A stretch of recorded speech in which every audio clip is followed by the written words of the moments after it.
Halo teman-teman, selamat datang kembali di channel Yosan Breeder. Nah, kali ini saya mau bahas sedikit tentang ikan cana. Tapi sebelum saya bahas, saya mau kasih tahu dulu beberapa koleksi cana yang ada di Yosan Breeder.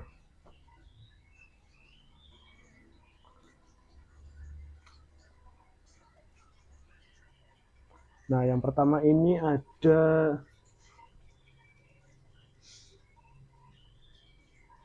cana limbata. Biasa kita sebut cana limbata. Ini biasanya cana ini ada di daerah-daerah pegunungan. Nah, kita punya ini. Kemudian, nah ini kita juga punya yang striata albino, mentalnya lumayan ini lagi kita jodohin sama yang striata leukistic. Jadi untuk kedua cana ini bedanya ini, kalau yang albino kan udah jelas matanya merah, kalau yang leukistic itu matanya hitam. Gampang sih untuk bedainnya yang ini. Nah, terus di sini juga ada lagi cana striata. Nah, ini yang leukistic juga, ini udah gede nih.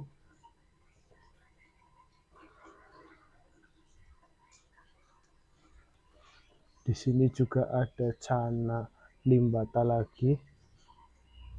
Ini juga limbata.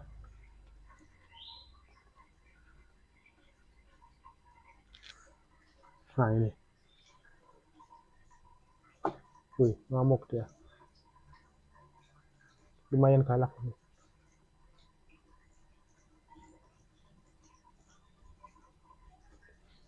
Nah, terus ada lagi di luar. Kita lihat aja langsung yang di luar.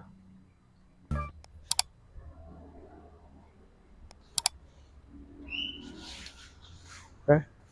Sini juga ada beberapa koleksi cana Yosan Breeder.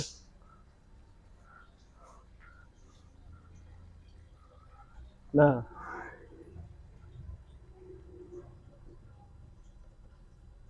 ini ada yellow centarum. Nah, itu dia.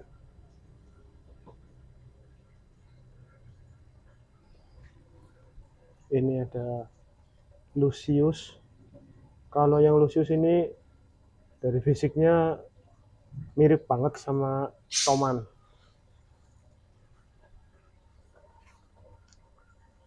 Sini juga ada yellow centarum. Nah, ini ada yellow centarum juga nih.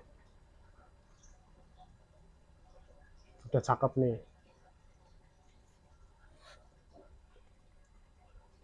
Nah, ini ada golden toman. Wih, masih kecil nih, ukuran paling jari tengah, tapi mentalnya udah lumayan. Jarang-jarang nih toman ukuran segini mental preman. Ini juga ada lagi nih striata albino.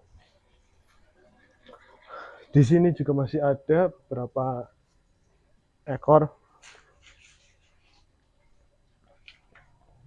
Nah, kalau ini sih udah nggak kelihatan ya, ketutup sama lumut. Di sini ada red sampit. Kalau ini red baritone ya. Di sini ada red sampit. Di sini ada yellow centarum. Di sini nggak tahu, lupa, kalau nggak salah ya es juga. Nah, sini bedanya kalau yang di sini nih. Jadi yang ini kan kena panas ya tiap pagi karena ini nih. Nah, kan langsung kena panas. Jadi ini cepet banget lumutan, kotor. Sama yang di sana juga itu. Kalau itu kan mending tuh.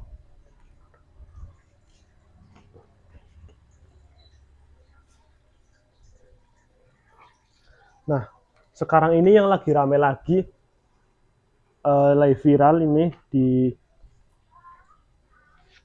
sosial media, itu ada beberapa yang treatment atau perawatan, tapi medianya cukup anti mainstream. Jadi kan kalau China itu kita ini harus perawatannya lumayan ekstra ya kalau pengen hasilnya bagus kayak gini. Dari mulai penjemuran, pakan, pakan juga kita harus pilih-pilih. Pakan ada yang jangkrik, cacing, udang, pelet juga ada. Itu sebenarnya sih kalau menurut saya pribadi, pakan itu nggak terlalu berpengaruh ya. Karena kandungannya memang kan pakan beda-beda. Jadi yang bagus itu seharusnya kalau kasih makan itu bervariatif. Jadi misal ini nanti kasih makan jangkrik, nanti berikutnya kita kasih makannya udang. Jadi itu lebih bervariatif makanannya. Menu komplit istilahnya kalau saya. Nah sekarang yang lebih viral itu treatment yang ribet banget tuh. Ikan jadi masukin galon, ditaruh di tempat terbuka sampai berlumut, sampai airnya keruh. Terus nanti tiba-tiba dicek. Iya kalau berhasil sih menurut saya itu bukan karena treatment itu ya. Karena galon juga kan memang standarnya bukan untuk kayak gitu. Jadi kalau galon kan memang untuk air mineral. Kalau dari dulu setahu saya ya ikan tempatnya di akuarium bukan di galon. Tapi ya nggak masalah sih itu cara mereka. Cuma kalau untuk keberhasilan dengan treatment seperti itu menurut saya itu hanya keberuntungan. Mungkin emang genetik ikannya itu udah bagus. Makanya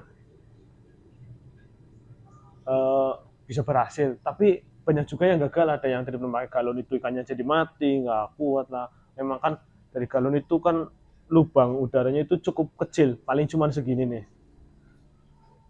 Taruh di tempat terbuka, pas kena panas kan otomatis suhunya itu lumayan panas pasti dalam galon. Jadi kalau menurut saya pribadi itu kurang bagus untuk treatment. Lebih baik kayak gini, pakai akuarium, bisa taruh di dalam indoor atau outdoor. Kalau outdoor memang bagus sih, kayak ini juga yang outdoor ini yang kena panas kalau pagi itu lumayan. Jadi ya alami gitu, kayak di alam kan ikan juga kena panas kalau pagi atau kalau siang. Ada juga yang habitatnya di mana kena panas terus dari pagi sampai sore kan nggak masalah. Mereka juga kan kalau memang kepanasan pasti mereka cari area yang nggak panas, yang teduh gitu. Jadi nggak usah ribet-ribet sih kalau pelihara. Nah ini juga kan kayak gini nih contohnya nih. Nah ini salah satu contoh cana di Ocean Breeder.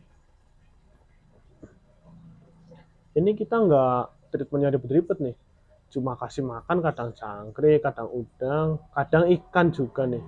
Ini hasilnya lumayan nih. Tuh, kuningnya udah lumayan, udah kayak pisang bosok. Bunganya juga nih, barangkali ada yang belum tahu, barangkali ada yang nggak paham soal ikan. Ini kalau bunga ini yang ini nih, yang di badannya itu ada titik-titik putih itu namanya bunga, yang ketumpuk sama pola hitam. Ini. Cuma sayangnya ini minus nih, jadi minusnya dia itu suka gigit ekor. Nah ini contoh nih, contoh yang udah jadi nih. Dulu nggak kayak gini. Ini treatment cuman kita kasih makan, kalau pagi kena panas sebentar, ya udah sih gitu aja. Nggak usah ribet-ribet. Sekarang lebih viral lagi yang pakai toples. Udah ikan segede gini, dimasukin toples, ditaruh tempat panas, mati. Nggak usah lah yang aneh-aneh. Nah, ini juga kan bagus nih, cuma saya ngajak temannya kotor. Ini udah banyak bunganya, matanya juga lumayan tajam. Dibanding ini matanya kan udah kelihatan nih. Ini kalau ini matanya kan masih agak pudar. Ya, yang ini juga ini waktu kita simpen di dalam, kita indoor. Ini warnanya pucat dulu. Tapi sekarang pas kita taruh di sini kena panas, warnanya lumayan jadi kekuning-kuningan sekarang. Jadi kalau menurut saya intinya ya dari dulu ya ikan tempatnya di akuarium udah paling ideal, paling pas. Nggak usah kita taruh di galon atau di toples, itu nggak sesuai lah. Kasihan ikannya, kita nyiksa itu. Terus kasih makan kadang seminggu sekali. Jadi kan genetik juga pengaruh dari induksi ikan itu. Sekarang kan yang lagi rame ini di Indonesia ini, yang paling top itu kan Cana jenis Maru. Ada yang yellow dan red. Kalau saya pribadi lebih suka yang aneh-aneh sih kayak ini. Ini Toman. Oke, jadi kira-kira kalau tips dari saya, pelihara Cana itu treatmentnya kayak gitu aja. Pakai akuarium menyesuaikan ukuran ikan. Bisa lah kalian kira-kira sendiri ukuran ikan. Silahkan taruh di tempat yang sekiranya kalau pagi itu kena panas. Antara sekitar panasnya itu yang bagus itu sekitar jam 7 sampai jam 10 biar kena panas itu. Biarin dah kena panas sendiri. Nggak usah kita gotong-gotong akuariumnya kita, karena kita juga repot. Kasih makan tiap hari, kasih makan nggak apa-apa, cuma ya itu harus bervariatif makanannya, jangan monoton udang-udang terus. Katanya oh kalau udang ini nanti biar warnanya itu kuningnya kelihatan cepet cepet muncul, atau mungkin makanan eh, cacing biar bunganya itu keluar. Enggak sih, kalau menurut saya itu harus seimbang aja, jadi makanan itu ganti jangkrik, cacing, udang, ikan. Kalau doyan pelet kasih pelet, karena pelet biasanya itu campuran dari eh, berbagai bahan sih, jadi kan udah kompleks itu, hasilnya juga pasti sesuai, cuma ya kita harus sabar, nggak mungkin instan cuma kita rawat sebentar terus jadi bagus. Kalau mau kayak gitu beli aja yang udah bagus di toko atau di penjual online, itu banyak yang udah bagus, terus udah kalian rawat. Tapi di situ nggak ada kepuasan. Kalau memang kalian benar-benar suka, bukan ikutan tren yang sesaat, ya pasti kalian akan menikmati proses. Ya memang koleksi saya cuman segini, tapi setidaknya ini adalah hobi, bukan karena ngikutin tren. Oke, kira-kira itu tips dari saya yang bisa saya berikan mengenai treatmentnya. Oke, saya Yosef Leader, pamit, bye.